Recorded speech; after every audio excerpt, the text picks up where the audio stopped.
Friends, welcome to my YouTube channel. Friends, ಇವತ್ತು ಒಂದು back design ಕಟಿಂಗ್ನ ತೋರಿಸ್ತೀನಿ. ಡಿಸೈನ್ಸ್ಗಳು ನೆಕ್ ಮತ್ತು ಶೋಲ್ಡರ್ ಯಾವ ರೀತಿ ಇರುತ್ತೆ, ಡಿಸೈನ್ಸ್ ಯಾವ ರೀತಿ ಇರುತ್ತೆ, ಅದ್ರ ಮೇಲೆ ನಾವು ಈ ನೆಕ್ ಆ್ಯಂಡ್ ಶೋಲ್ಡರ್ ಬಿಡ್ತನ್ನ ಚೇಂಜ್ ಮಾಡ್ಕೋಬೇಕಾಗುತ್ತೆ. ಇವಾಗ ಮಾಡ್ತಾ ಇರೋ ನಾನು ಈ ಡಿಸೈನಲ್ಲಿ ನಾರ್ಮಲ್ ನೆಕ್ಕಲ್ಲೇ ಒಂದು ಪ್ಯಾಟರ್ನ್ ಡಿಸೈನ್ ಮಾಡ್ತಾಯಿದ್ದೀನಿ. ಹಾಗಾಗಿ ಇದಕ್ಕೆ ನಾರ್ಮಲಾಗಿ ನಾನು ನೆಕ್ ಆ್ಯಂಡ್ ಶೋಲ್ಡರ್ನ ತೊಗೊಳ್ತಾ ಇದ್ದೀನಿ. ಫಸ್ಟಿಗೆ ಇಲ್ಲಿ ನೋಡಿ, ಲೈನಿಂಗ್ನ ಈ ರೀತಿಯಾಗಿ ಫೋಲ್ಡ್ ಮಾಡ್ಕೊಂಡಿದ್ದೀನಿ. ಕ್ಲೋಸ್ ಇರೋದನ್ನ ನನ್ನ ಕಡೆಗೆ ಹಾಕ್ಕೊಂಡಿದ್ದೀನಿ.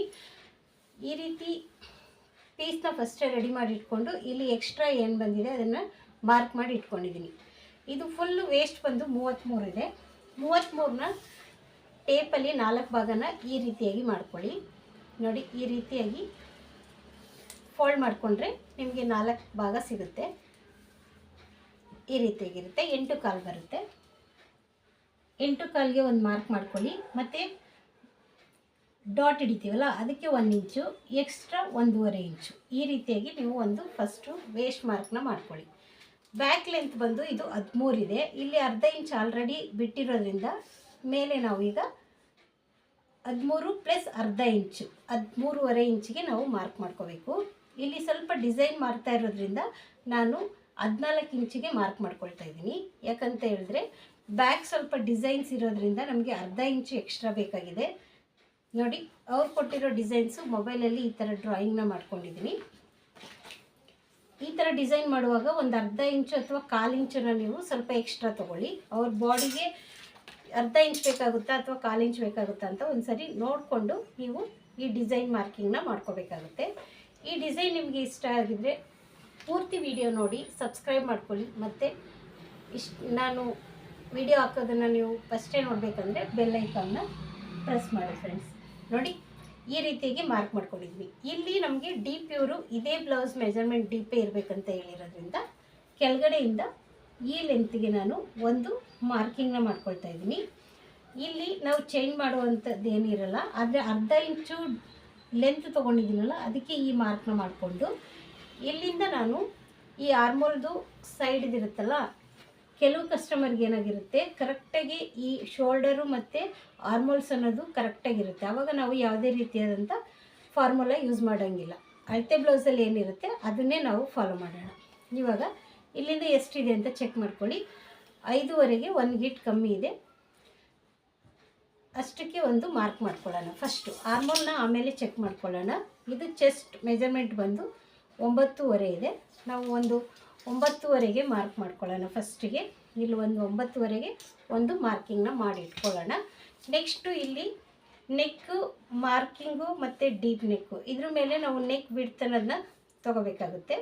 ಇಲ್ಲಿ ನಾನು 2.5ಗೆ ಮಾರ್ಕ್ ಮಾಡ್ಕೊಳ್ತಾ ಇದ್ದೀನಿ. ಇವ್ರಿಗೆ ಶೋಲ್ಡ್ರ್ ಸ್ವಲ್ಪ ಬ್ರಾಡಾಗಿದ್ದರೂ ಬ್ರಾಡ್ ಬೇಕಾಗಿದೆ, ಹಾಗಾಗಿ 2.5ಗೆ ಒಂದು ಮಾರ್ಕ್ ಮಾಡಿಕೊಂಡು ಇಲ್ಲಿ ಸ್ಟಿಚ್ಚಿಂಗಿಗೆ 1/4 ಇಂಚನ್ನ ಬಿಟ್ಕೊಳ್ತಾ ಇದ್ದೀನಿ. ನೆಕ್ಸ್ಟು ಪಟ್ಟಿ, ಅವ್ರದ್ದು ಶೋಲ್ಡ್ರ್ ಪಟ್ಟಿ ಕೆಲವ್ರದ್ದು ಕಡಿಮೆ ಇರುತ್ತೆ, ಕೆಲವ್ರದ್ದು ಜಾಸ್ತಿ ಇರುತ್ತೆ. ಅದು ಶೋಲ್ಡ್ರ್ ಮೇಲೆ ಡಿಪೆಂಡ್ ಆಗುತ್ತೆ. ಹಾಗಾಗಿ ಎಲ್ಲ ಬ್ಲೌಸ್ಗಳಿಗೂ ಒಂದೊಂದು ಸರಿ ಫಾರ್ಮುಲಾ ಯೂಸ್ ಆಗೋಲ್ಲ ಅನ್ನೋದು ಇದಕ್ಕೋಸ್ಕರನೇ. ನೋಡಿ, ಇವಾಗ ಎಷ್ಟಿದೆ ಅಂತ ಚೆಕ್ ಮಾಡ್ಕೊಳ್ಳೋಣ. 5.75 ಇದೆ. ಈ ಬ್ಲೌಸ್ಗೆ ನೆಕ್ ಆ್ಯಂಡ್ ಶೋಲ್ಡರ್ ಬಂದು 5.75 ಇದೆ. ಇದು ಕರೆಕ್ಟಾಗಿ ಮೆಜರ್ಮೆಂಟು. ಇಲ್ಲಿ ಶೋಲ್ಡರ್ ಪಟ್ಟಿ ಅನ್ನೋದು ಕೆಲವರು ಚಿಕ್ಕದಾಗಿ ಇಟ್ಕೊಳ್ಳಲ್ಲ, ಆಗ ಈ ರೀತಿಯಾಗಿ ಬರುತ್ತೆ, 6ವರೆಗೂ ಬರುತ್ತೆ. ಇವಾಗ ಇಲ್ಲಿಂದ ಸೆಂಟ್ರಿಗೆ ಒಂದು ಲೈನ್ ಹಾಕ್ಕೊಳ್ತೀವಿ. ಈಗ ಆರ್ಮೋಲ್ಸ್ನ ಚೆಕ್ ಮಾಡ್ಕೋಬೇಕಲ್ಲ, ಅದಕ್ಕೆ ಇಲ್ಲಿಂದ 1.5ಗೆ ಒಂದು ಮಾರ್ಕ್ನ ಮಾಡ್ಕೊಳ್ಳೋಣ. 1.5ಗೆ ಒಂದು ಮಾರ್ಕ್ ಮಾಡಿಕೊಂಡು ಇಲ್ಲೊಂದು ಕರು ಶೇಪ್ನ ಕೊಡೋಣ. ನೋಡಿ, ಈ ರೀತಿಯಾಗಿ ಸ್ಕೇಲ್ನ ತೊಗೊಂಡಿದ್ದೀನಿ. ಈ ರೀತಿಯಾಗಿ ಒಂದು ಶೇಪ್ ಕೊಟ್ಟೋಣ. ಇಲ್ಲಿ ಅರ್ಧ ಇಂಚು ಸ್ಟಿಚಿಂಗಿಗೆ ಬಿಟ್ಬಿಟ್ಟು ಆರ್ಮೋಲ್ನ ಚೆಕ್ ಮಾಡ್ಕೊಳ್ಳೋಣ. ಈ ಬ್ಯಾಕ್ ಇದೆಯಲ್ಲ, ಈ ಬ್ಯಾಕನ್ನ ನೀಟಾಗಿ ಈ ಥರ ಇಟ್ಕೊಂಡು ಟೇಪಲ್ಲಾದ್ರೂ ಆಗ್ಬೋದು, ಇಲ್ಲಾಂದರೆ ಕ್ಲಾತಲ್ಲಿ ಕೂಡ ನೀವು ಟರ್ನ್ ಮಾಡಿಕೊಂಡ್ರೆ ನಿಮಗೆ ಆರ್ಮೋಲ್ ಶೇಪ್ ಅನ್ನೋದು ಕರೆಕ್ಟಾಗಿ ಗೊತ್ತಾಗುತ್ತೆ. ಅದನ್ನು ನಾನು ಹೇಗೆ ಮಾಡೋದು ಅಂತ ಪ್ರತಿ ವಿಡಿಯೋದಲ್ಲೂ ತೋರಿಸ್ತಾ ಇದ್ದೀನಿ. ಈ ವಿಡಿಯೋದಲ್ಲೂ ಕೂಡ ತೋರಿಸ್ತೀನಿ. ನೋಡಿ, 8 ಅಂದರೆ 1 ಗೀಟು ಕಮ್ಮಿ ಇದೆ. ಬೇಕಂದರೆ ನಾವು 7.75ಗೂ ಮಾರ್ಕ್ ಮಾಡ್ಕೋಬೋದು. 7.75ಗೆ ಇವಾಗ ತೊಗೊಳ್ಳೋಣ. ಸ್ವಲ್ಪ ಆ ಕಡೆ ಈ ಕಡೆ ಹೋದರೆ ಅವ್ರು ಒಂದು ಸ್ಟಿಚ್ನ ಬಿಚ್ಚಿದ್ದಾರೆ, ಹಂಗಾಗಿ ಕರೆಕ್ಟಾಗಿ ಬಂದಿದೆ ನನಗೆ 9.5 ಚೆಸ್ಟ್ ಮೆಜರ್ಮೆಂಟ್ಗೆ. ಇವಾಗ ಒಂದು ಸರಿ ಚೆಕ್ ಮಾಡ್ಕೊಳ್ಳೋದು ಯಾವ ರೀತಿ ಅಂದರೆ, ಇಲ್ಲಿ ನೋಡಿ ಈ ಬ್ಯಾಕ್ನ ಈ ಸ್ಲೀವ್ ಸ್ಟಿಚಿಂಗ್ ಏನು ಟರ್ನ್ ಆಗುತ್ತಲ್ಲ, ನೀಟಾಗಿ ಇಟ್ಕೊಂಡು ಈ ರೀತಿಯಾಗಿ ಏನು ಸ್ಟಿಚಿಂಗ್ ಮಾಡಿರ್ತೀವಿ ನೋಡಿ ಅದನ್ನು ಇಟ್ಕೊಂಡು ಈ ರೀತಿಯಾಗಿ ಟರ್ನ್ ಮಾಡಿ ನೋಡಿ. ಒಂದು ಪಾಯಿಂಟ್ ಕೂಡ ಆ ಕಡೆ ಈ ಕಡೆ ಬರ್ತಾಯಿಲ್ಲ, ಕರೆಕ್ಟಾಗಿ ಬಂದಿದೆ. ಇಲ್ಲಿಂದ 1.5ಗೆ ಒಂದು ಮಾರ್ಕ್ ಮಾಡಿಕೊಂಡು ಇಲ್ಲಿಂದ ಸ್ಟ್ರೇಟಾಗಿ ಒಂದು ಲೈನ್ನ ಹಾಕ್ಕೊಳ್ತಾ ಇದ್ದೀನಿ. ಇವಾಗ ಚೆಸ್ಟ್ ಮೆಜರ್ಮೆಂಟ್ ಅನ್ನೋದಾಯಿತು. ಇವಾಗ ನಮಗೆ ಬ್ಯಾಕ್ ಡೀಪಲ್ಲಿ ಡಿಸೈನ್ಸ್ ಕೊಟ್ಟಿರೋದ್ರಿಂದ ಯಾವ ರೀತಿಯಾಗಿ ತೊಗೋಬೇಕು ಅಂತ, ಇಲ್ಲಿ 2.5 ಇದೆ, ಇಲ್ಲಿ ನಾನು 3 ಇಂಚಿಗೆ ಮಾರ್ಕ್ ಮಾಡ್ಕೊಳ್ತಾ ಇದ್ದೀನಿ. ಇವ್ರಿಗೆ ಡೋರಿ ಕೂಡ ಇರೋದ್ರಿಂದ ನಾವು 3 ಇಂಚಿಗೆ ಮಾರ್ಕ್ ಮಾಡ್ಕೋಬೋದು, 3.5 ಇಂಚಿಗೂ ಕೂಡ ಮಾರ್ಕ್ ಮಾಡ್ಕೋಬೋದು. ನಾನಿಲ್ಲಿ 3 ಇಂಚಿಗೆ ಮಾಡ್ಕೊಂಡಿದ್ದೀನಿ. ಒಂದು ಡಿಸೈನ್ಸ್ ಕೊಟ್ಟಿರೋದ್ರಿಂದ ಆ ಡಿಸೈನ್ಸ್ನ ನಾನು ಡ್ರಾಯಿಂಗ್ ಮಾಡ್ಕೊಂಡಿದ್ದೀನಿ. ಆ ಡ್ರಾಯಿಂಗ್ ಪ್ರಕಾರ ಇಲ್ಲಿ ಡಿಸೈನ್ನ ಮಾಡ್ಕೊಳ್ತೀನಿ. ಇಲ್ಲಿಂದ ನೋಡಿ 1 ಇಂಚಿಗೆ ಒಂದು ಮಾರ್ಕ್ ಮಾಡ್ಕೊಳ್ತಾ ಇದ್ದೀನಿ. 1 ಇಂಚಿಗೆ ಮಾರ್ಕ್ ಮಾಡಿಕೊಂಡು ಒಂದು ಶೇಪ್ನ ಕೊಡಬೇಕು. ನೋಡಿ ನಾನು ಈ ಕರು ಸ್ಕೇಲ್ನ ಯೂಸ್ ಮಾಡ್ಕೊಳ್ತಾ ಇದ್ದೀನಿ. ಶೇಪ್ ಅನ್ನೋದು ನೀಟಾಗಿ ಬರುತ್ತೆ, ಹಾಗಾಗಿ ಕರು ಸ್ಕೇಲ್ನ ಯೂಸ್ ಮಾಡ್ಕೊಳ್ತಾ ಇದ್ದೀನಿ. ಈ ಶೇಪ್ ಆಯಿತು. ಈ ಶೇಪ್ ಆದಮೇಲೆ ನಮಗೆ ಇಲ್ಲಿಂದ 1.5 ಇಂಚನ್ನ ನಾನು ಬಿಟ್ಟು ಇಲ್ಲಿ ಕಟ್ ವರ್ಕ್ ಶೇಪಲ್ಲಿ ಬರ್ತಾಯಿದೆ. 1.25 ಇಂಚ್ಗೆ ಒಂದು ಮಾರ್ಕ್ ಮಾಡ್ಕೊಳ್ತಾ ಇದ್ದೀನಿ. ಮತ್ತು ಇಲ್ಲಿ ಒಂದು ಶೇಪ್ನ ಕೊಡ್ತೀನಿ. ನೋಡಿ ಈ ರೀತಿಯಾಗಿ ಒಂದು ಕರು ಶೇಪ್ ಕೊಟ್ಟಿದ್ದೀನಿ. ಮತ್ತು ಈ ಶೇಪ್ ಏನಾಗುತ್ತೆ, ಇಲ್ಲಿ ಉಲ್ಟಾ ಆಗುತ್ತೆ, ಸ್ವಲ್ಪ ಒಳಗಡೆ ಹೋಗುತ್ತೆ. ಈ ರೀತಿಯಾಗಿ ಸ್ವಲ್ಪ ಒಳಗಡೆ ಹೋಗುತ್ತೆ. ಇದಾದಮೇಲೆ ಸ್ವಲ್ಪ ಮತ್ತೆ ದೊಡ್ಡದು ಬರುತ್ತೆ, 1.25 ಇಂಚಷ್ಟು ಬರುತ್ತೆ. ಒಂದು ಸ್ವಲ್ಪ ದೊಡ್ಡ ಕರು ಶೇಪ್ ಬರುತ್ತೆ ಇದಕ್ಕೆ. ನೋಡಿ ಈ ರೀತಿಯಾಗಿ ಬರುತ್ತೆ. ನೋಡ್ಕೋಬೇಕು ಯಾವ ಶೇಪಲ್ಲಿ ಯಾವ ಶೇಪ್ ಕೊಡೋ ಟರ್ನ್ ಆಗುತ್ತೆ ಅಂತ ನೋಡಿಕೊಂಡು ಆಮೇಲೆ ನಾವು ಇಲ್ಲಿಂದ ಬಂದು ಇಲ್ಲಿ ಒಂದು 1/2 ಇಂಚು ಸ್ಟಿಚಿಂಗಿಗೆ ಇರುತ್ತಲ್ಲ, ಈ 1/2 ಇಂಚು ಸ್ಟಿಚಿಂಗಿಗೆ ಬಿಟ್ಟು ಇಲ್ಲಿಂದ ಒಂದು ಶೇಪ್ ನೋಡಿ, ಇದು ಸ್ವಲ್ಪ ದೊಡ್ಡದು ಬರುತ್ತೆ. ನೋಡಿ ಈ ರೀತಿಯಾಗಿದೆ ಅವ್ರು ನಮಗೆ ಕೊಟ್ಟಿರೋ ಡಿಸೈನ್. ಇವಾಗ ನಾವೇನು ಮಾಡಬೇಕು, ಇಲ್ಲಿ ಬ್ರಾಡ್ ಬೇಕಾಗಿರೋದ್ರಿಂದ ನಾನು ಇಲ್ಲಿ 1/2 ಇಂಚು ಒಳಗಡೆ ತೊಗೊಳ್ತಾ ಇದ್ದೀನಿ. ನೋಡಿ ಈ 1/2 ಇಂಚು ನಾವು ಒಳಗಡೆ ತೊಗೊಂಡ್ರೆ ಮಾತ್ರ ನಮಗೆ ಈ ಶೇಪ್ ಅನ್ನೋದು ಕುತ್ಕೊಳ್ಳುತ್ತೆ, ಇಲ್ಲ ಅಂದರೆ ಅಷ್ಟು ನೀಟಾಗಿ ಶೇಪ್ ಬರಲ್ಲ. ಅದಕ್ಕೆ ಯಾವಾಗಲೂ ನಾವು ಬ್ಯಾಕಲ್ಲಿ ಏನಾದರೂ ಡಿಸೈನ್ ಕೊಟ್ಟಾಗ ಡ್ರಾಯಿಂಗ್ ಮಾಡೋದು ಇಂಪಾರ್ಟೆಂಟ್ ಆಗುತ್ತೆ. ನೋಡಿ ಈ ರೀತಿಯಾಗಿ ಈಗ ಇದು ಪರ್ಫೆಕ್ಟಾಗಿ ಶೇಪ್ ಅನ್ನೋದು ಬಂತು. ಈ ರೀತಿಯಾದ ಡಿಸೈನ್ ಇವಾಗ ನೋಡಿದ್ರಲ್ಲ, ನಾರ್ಮಲ್ ನೆಕ್ಕಲ್ಲೇ ನಾವು ಈ ರೀತಿಯಾಗಿ ಡಿಸೈನ್ನ ಮಾರ್ಕಿಂಗ್ ಮಾಡ್ಕೋಬೇಕು. ಇದು ಸ್ಟಿಚ್ ಆದಮೇಲೆ ನಾನು ಇದ್ರದ್ದು ತೋರಿಸ್ತೀನಿ ಯಾವ ರೀತಿಯಾಗಿ ಬರುತ್ತೆ ಅಂತ. ನೆಕ್ಸ್ಟು ಬೇರೆ ವಿಡಿಯೋದಲ್ಲಿ ಕೂಡ ಈ ನೆಕ್ಕನ್ನ ಹೇಗೆ ಮಾಡೋದು, ಟರ್ನ್ ಮಾಡೋದು ಅಂತ ಕೂಡ ತೋರಿಸ್ತೀನಿ. ಫಸ್ಟಿಗೆ ಇದನ್ನು ಕಟ್ ಮಾಡ್ಕೊಳ್ಳೋಣ.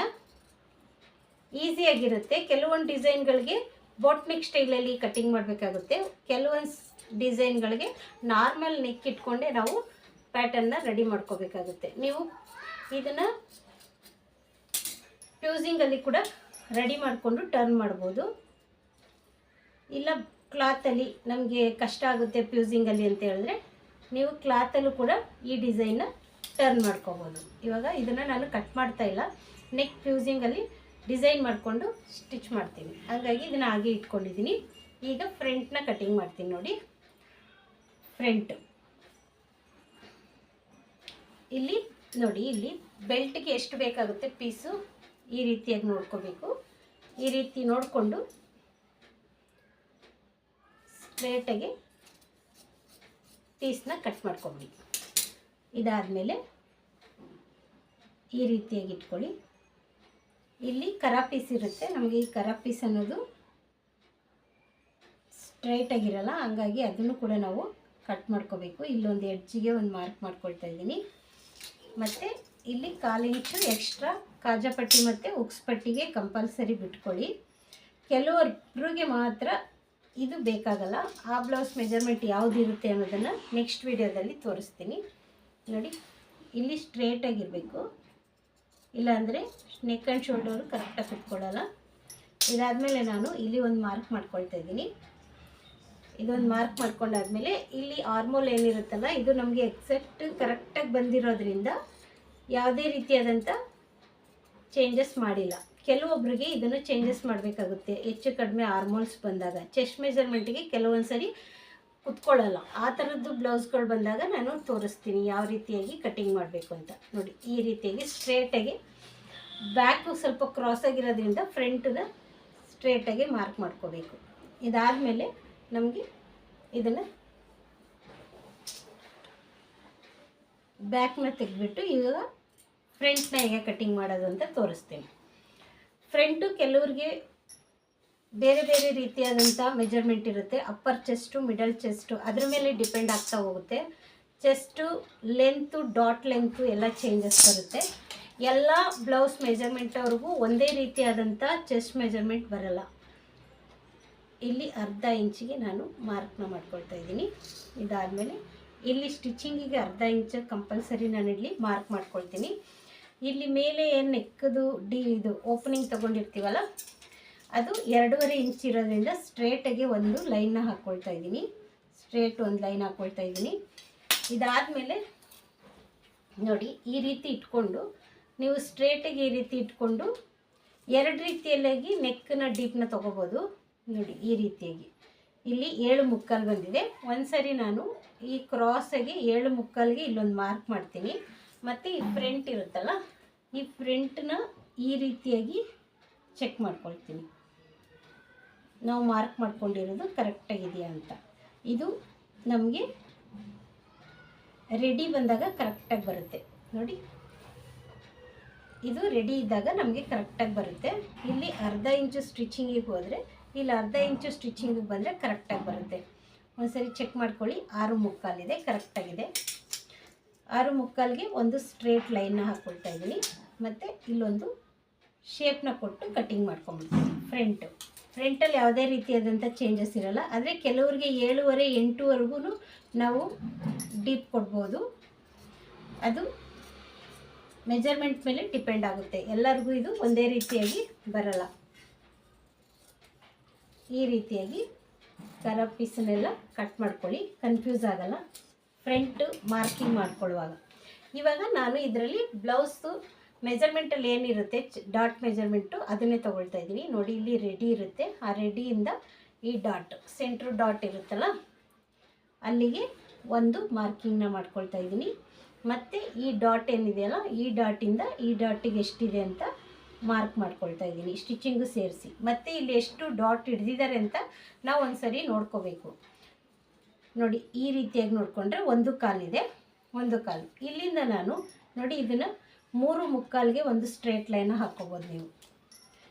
ಒಂದು ಸರಿ ನಿಮಗೆ ಈ ರೀತಿಯಾಗಿ ಡಾಟ್ ಮಾರ್ಕ್ ಮಾಡ್ಕೊಳ್ತೀನಿ ಅಂದರೆ. ಮತ್ತು ಇಲ್ಲಿ ಕೂಡ ನೀವು ಟೇಪ್ ತೊಗೊಳ್ದಿರ ಕೂಡ ನೀವು ಮಾರ್ಕಿಂಗ್ನ ಮಾಡ್ಕೋಬೋದು. ನೋಡಿ ಮೇಲೆ ಸ್ಟಿಚಿಂಗಿಗೆ ಅಂತ ಬಿಟ್ಟು ಇಲ್ಲಿ ಪಟ್ಟಿ ಈ ರೀತಿಯಾಗಿ ಕೂಡ ನೀವು ಮಾರ್ಕಿಂಗ್ ಮಾಡ್ಕೋಬೋದು. ಇಲ್ಲೂ ಅಷ್ಟೇ ನೋಡಿ ಇಲ್ಲಿ ಸ್ಟಿಚಿಂಗಿಗೆ ಬಿಟ್ಬಿಡಿ, ಇಲ್ಲಿಂದ ಈ ರೀತಿಯಾಗಿ ಇಟ್ಕೊಳ್ಳಿ. ಅಂದರೆ ಬೆಲ್ಟ್ ಬಿಟ್ಟು ನಾವು ಇದನ್ನು ಮಾರ್ಕಿಂಗ್ ಮಾಡ್ಕೋಬೇಕು. ಇಲ್ಲಿಂದ ಈ ರೀತಿಯಾಗಿ ಇದು ಸ್ಟಿಚಿಂಗಿಗೆ. ಮತ್ತು ನಾವು ಡಾಟ್ ಎಷ್ಟು ಇಡ್ತೀವಿ ಆ ಮಾರ್ಕಿಂಗಿಗೆ ಮಾರ್ಕ್ ಮಾಡ್ಕೋಬೇಕು. ಇಲ್ಲಿ ಕೂಡ ನೀವು ಎಷ್ಟು ಸಾಧ್ಯವಾದಷ್ಟು ನೀವು ಟೇಪ್ ಯೂಸ್ ಮಾಡ್ದಿರ ಕೂಡ ನೀವು ಕಟಿಂಗ್ನ ಮಾಡ್ಕೋಬೋದು. ಇದು ಸ್ಟಿಚಿಂಗಿಗೆ ಬಿಟ್ಟು ಇಲ್ಲಿಂದ ಯಾವ ಪಾಯಿಂಟ್ಗಿದೆ ಅಂತ ಒಂದು ಮಾರ್ಕ್ ಮಾಡ್ಕೊಳ್ಳಿ. ಆವಾಗ ನಿಮಗೆ ನಾವು ಮಾರ್ಕ್ ಮಾಡ್ಕೊಂಡಿರೋದು ಕರೆಕ್ಟಾಗಿದೆಯಾ ಅಂತ ಗೊತ್ತಾಗುತ್ತೆ. ನೋಡಿ ಇದು 1 ಕಾಲಿಗೆ ನಾನು ಮಾರ್ಕ್ ಮಾಡಿದ್ನಲ್ಲ ಡಾಟ್ ಇದೆ ಅಂತ, ಈ 3.75 ತೊಗೊಂಡಾಗ ಈ ಡಾಟ್ ಪಾಯಿಂಟ್ ತೊಗೊಳಕ್ಕೆ ನನಗೆ ಈಸಿ ಆಯಿತು. ಈ ರೀತಿಯಾಗಿ ತೊಗೋಬೋದು. ಕೆಲವ್ರಿಗೆ ಇಲ್ಲಿಂದ 3ವರೆಗೆ ತೊಗೋಬೋದು, 3.75 4. ಕೆಲವ್ರಿಗೆ 4.25ಗೂ ಕೂಡ ಇಲ್ಲಿ ಮಾರ್ಕ್ ಮಾಡಿಕೊಂಡು ನಾವು ಡಾಟ್ ಮಾರ್ಕಿಂಗ್ ಅನ್ನೋದನ್ನ ಮಾಡ್ಕೋಬೋದು. ಇಲ್ಲಿಂದ ನೋಡಿ ಈ ರೀತಿಯಾಗಿ ಕ್ರಾಸಾಗಿ ಒಂದು ಮಾರ್ಕ್ ಮಾಡ್ಕೊಂಡಿದ್ದೀನಿ. ಇಲ್ಲೂ ನೀವು ಈ ರೀತಿಯಾಗಿ ಕ್ರಾಸಾಗಿ ಈ ರೀತಿ ಮಾರ್ಕ್ ಮಾಡ್ಕೊಳ್ಳಿ. ಸ್ವಲ್ಪ ಬೆಂಡ್ ಮಾಡ್ಕೊಳ್ಳಿ, ಯಾಕಂದರೆ ಇಲ್ಲಿ ಕೆಲವು ಸರಿ ನೀಟಾಗಿ ಕುತ್ಕೊಳ್ಳಲ್ಲ. ಹಾಗಾಗಿ ಈ ಥರ ಶೇಪ್ ತೊಗೊಂಡಾಗ ನೀಟಾಗಿ ಕುತ್ಕೊಳ್ಳುತ್ತೆ. ಇದಾಯ್ತಲ್ಲ, ಇವಾಗ ನಮಗೆ ಫ್ರಂಟ್ ಡಾಟ್ ಲೆಂತ್ ಬಂತು. ಈಗ ನಾವು ಕಟಿಂಗ್ ಮಾಡ್ಕೊಳ್ಳೋಣ. ಕಟಿಂಗ್ ಮಾಡಿಕೊಂಡು ಈ ರೀತಿಯಾಗಿ ಈಗ ಇಲ್ಲಿ ನ್ಯಾಚ್ ಹಾಕ್ಕೊಳ್ಳಿ. ಯಾವುದೇ ಕಾರಣಕ್ಕೂ 2 ಕಡೆ ನಾವು 2 ಸೈಡು ಡಾಟ್ ಹಿಡಿತೀವಲ್ಲ, ಅದಕ್ಕೋಸ್ಕರ ನಾವೇನು ಮಾಡಬೇಕು, ಯಾವಾಗಲೂ ನ್ಯಾಚ್ ಅನ್ನೋದನ್ನ ಪರ್ಫೆಕ್ಟಾಗಿ ಹಾಕ್ಕೋಬೇಕು. ಇವಾಗ ನಾನು ತೋರಿಸ್ತೀನಿ ಈ ಬ್ಲೌಸ್ ಮೆಜರ್ಮೆಂಟು ಪರ್ಫೆಕ್ಟ್ ಇದೆಯಾ ಅಂತ ನೋಡಿ. 10 ಇದೆ ಡಾಟ್ ಮೆಜರ್ಮೆಂಟು, ಇಲ್ಲಿಂದ 3.25 ಇದೆ. ಇವ್ರಿಗೆ ಕರೆಕ್ಟಾಗಿ ಇದು ಕುತ್ಕೊಳ್ಳುತ್ತೆ. ಈ ಡಾಟ್ ಮೆಜರ್ಮೆಂಟ್ ಇರೋದು ಇವ್ರಿಗೆ ಪರ್ಫೆಕ್ಟಾಗಿ ಕುತ್ಕೊಳ್ಳುತ್ತೆ ನೋಡಿ. ಈ ರೀತಿಯಾಗಿ ಒಂದು ಮಾರ್ಕ್ ಮಾಡ್ಕೊಳ್ಳಿ. ಇಲ್ಲಿ ನೋಡಿ, ಪ್ರಿಂಟನ್ನ ಶೇಪ್ ತಗೊಂಡ್ಬಿಡ್ಬೇಕು. ಯಾವಾಗಲೂ ಇಲ್ಲಿ ಮಾರ್ಕಿಂಗ್ ಮಾಡುವಾಗ ಈ ಶೇಪ್ನ ತೊಗೊಂಡ್ಬಿಟ್ರೆ ನಮಗೆ ನೋಡಿ ಇದು ಸೆಂಟ್ರ್ ಪಾಯಿಂಟು. ಅದೇ ಈ ಸೆಂಟ್ರ್ ಪಾಯಿಂಟಲ್ಲಿ ಯಾವುದೇ ಕಾರಣಕ್ಕೂ ಡಾಟ್ ಇರಬಾರ್ದು. ಅದಕ್ಕೆ ಸ್ವಲ್ಪ ಕ್ರಾಸಾಗಿ ಈಗ ಇಟ್ಕೋಬೇಕು. ಇಲ್ಲಿ ಪಾಯಿಂಟ್ ಇರುತ್ತಲ್ಲ, ಈ ಪಾಯಿಂಟ್ಗೆ ಈ ರೀತಿಯಾಗಿ ನೀವು 3.25, 3.75, 4 ಇಲ್ಲಿ ನೋಡಿ 4 ಇಂಚಿಗೆ ನಾನು ಮಾರ್ಕ್ ಮಾಡ್ಕೊಳ್ತಾ ಇದ್ದೀನಿ. ಇಲ್ಲಿಂದ 2.25, 2.25 ಪಕ್ಕ 2.25, 2.25ಗೆ ನೀವು ಈ ರೀತಿಯಾಗಿ ಮಾರ್ಕ್ ಮಾಡ್ಕೊಳ್ಳಿ. ಅವಾಗ ಕರೆಕ್ಟಾಗಿ ನಿಮಗೆ ಈ ಪಾಯಿಂಟ್ ಅನ್ನೋದು ಸಿಗುತ್ತೆ, ನಿಮಗೆ ಶೇಪ್ ಅನ್ನೋದು ಸಿಗುತ್ತೆ. ಮತ್ತು ಇಲ್ಲಿ ಲೂಸು ಟೈಟ್ ಅನ್ನೋದು ಏನೂ ಬಂದಿರಲ್ಲ. ಇವಾಗ ಬೆಲ್ಟ್ನ ಹೇಗೆ ಕಟ್ಟಿಂಗ್ ಮಾಡೋದು ಅಂದರೆ, ಈ ರೀತಿಯಾಗಿ ಪೀಸ್ ಇರುತ್ತಲ್ಲ, ಕರ ಪೀಸು ಸಮವಾಗಿ ಕಟ್ಟಿಂಗ್ ಮಾಡ್ಕೋಬೇಕು ಈಸಿಯಾಗಿ. ಇದ್ರದ್ದು ಸ್ಲೀವ್ ಯಾವ ರೀತಿ ಕಟ್ ಮಾಡಿದ್ದೀನಿ ಅಂತ ಕೂಡ ತೋರಿಸ್ತೀನಿ. ಇವಾಗ ಲೇಟೆಸ್ಟಾಗಿ ಎಲ್ಲರೂ ಬಫ್ ಸ್ಲೀವ್ನೇ ಕೇಳೋದ್ರಿಂದ ಅದನ್ನೇ ಕಟ್ಟಿಂಗ್ ಮಾಡಿದ್ದೀನಿ. 3 ಇಂಚಿದೆ, 3 ಇಂಚಿಗೆ ನಾನು 4 ಇಂಚಿಗೆ ಮಾರ್ಕ್ ಮಾಡ್ಕೊಳ್ತಾ ಇದ್ದೀನಿ. 1 ಇಂಚ್ ಎಕ್ಸ್ಟ್ರಾ ತೊಗೊಳ್ತಾ ಇದ್ದೀನಿ. ಮತ್ತು ಇಲ್ಲಿಂದ ಈ ಪಟ್ಟಿ ಎಷ್ಟಿದೆ ಅಷ್ಟೇ ತೊಗೋಬೇಕು ಅಷ್ಟೇ. 1 ಇಂಚ್ ಇಲ್ಲಿ ಸ್ಟಿಚಿಂಗಿಗೆ, ಅರ್ಧ ಇಂಚು ಇದು 2.25 ಇಲ್ಲಿ ಸ್ಟಿಚಿಂಗಿಗೆ.